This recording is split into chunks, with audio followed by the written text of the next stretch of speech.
in 2015. In 2015 and 2016, we're able to gather, I think it's now Newsnet, 26 co-sponsors for the QSTnet, в конференции World в Халинке. Сейчас я подключусь Irlp узлу. And the bill unfortunately died at that session. The next session, which started in January 1st this year, 3 weeks into the first month, the bill passed with a number of other telecom bills sent over to the Senate. And unfortunately, we're running into the same kind of roadblock that we last session, which is saying this week being and that's where we are right now. It's basically been working our tails off trying to find a way either get it through the Congress committee or any way we can get this bill passed.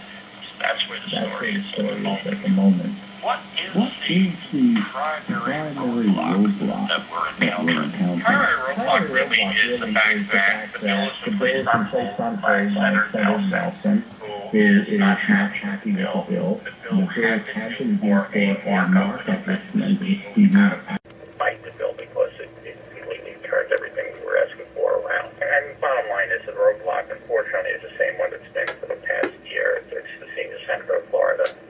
You're listening to a status report of ARPA, the Amateur Radio Parity Act, proposed legislation that would forever change the landscape for ham operators living under the stifling umbrella of homeowner associations and restrictive covenants.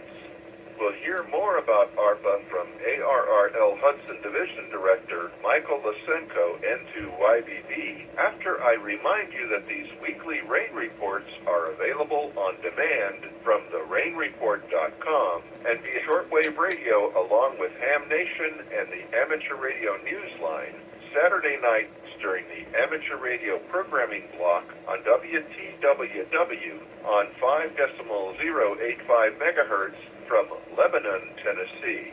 We'll be right back. I'm Will Rogers. Все это идет через IRLP. K5WLR. You're listening to The Rain Report from www.therainreport.com. Why is Senator Nelson opposed to this?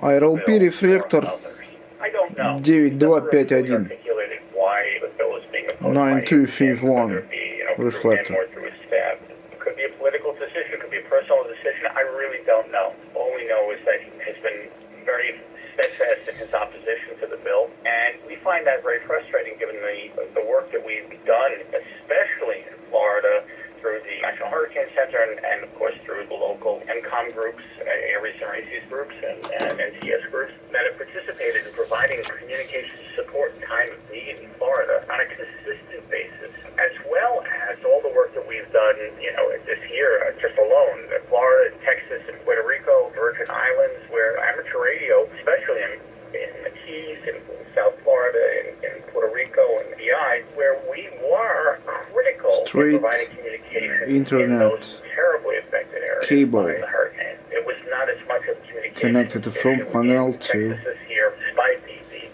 the main box of the disaster. Really didn't falter there, but in South Florida and the Keys and Puerto Rico, especially where we sent volunteers at the request of the Red Cross and the Virgin Islands as well, our participation in the communications aspect is overwhelmingly necessary, and the fact that these folks understand that and still are opposing what to us is a bill that doesn't have any opposition within the homeowners associations. We negotiated with the National Association of Homeowners Associations, the Community Associations Institute, to come up with the legislation that was acceptable to both sides. For them now, for Senator Nelson to not support the legislation, to us is just mind-boggling. It's very discouraging.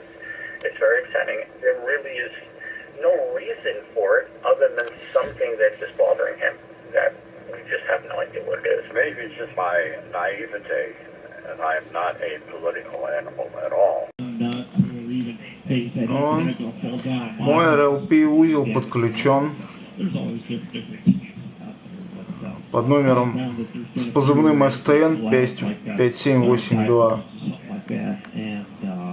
As long as hands work with the neighbors and that, if they think there's something happening, and we're all able to, at least most of us are able to work with them to see if there's something we can do to clear the issue now.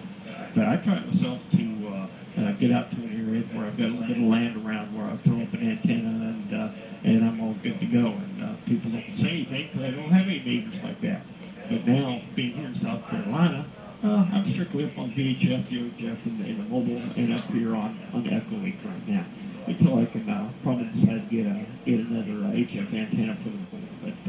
But that's my 2 cents worth here on this end. Good morning, everyone. And everyone's having a wonderful weekend. AF4SH.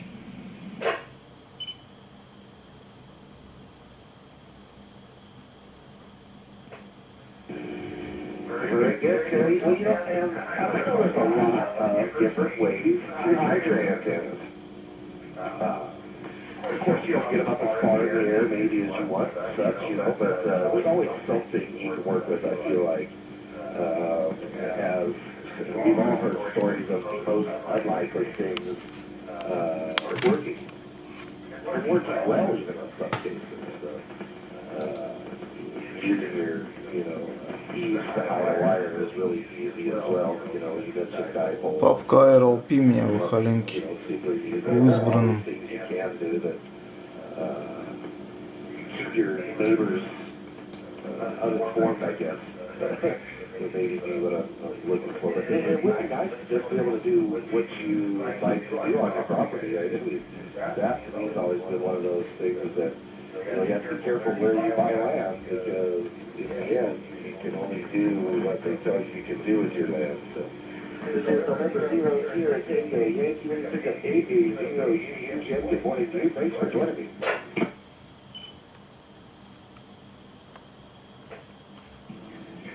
Good morning, Nancy, and everybody else on the net here this morning.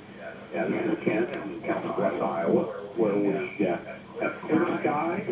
Going to have some warmer winds out of the south and temps in the mid-50s, so a good day to maybe get some more leaves crunched up in the yard. The whole HOA covenant kind of thing is tricky. We just live in one that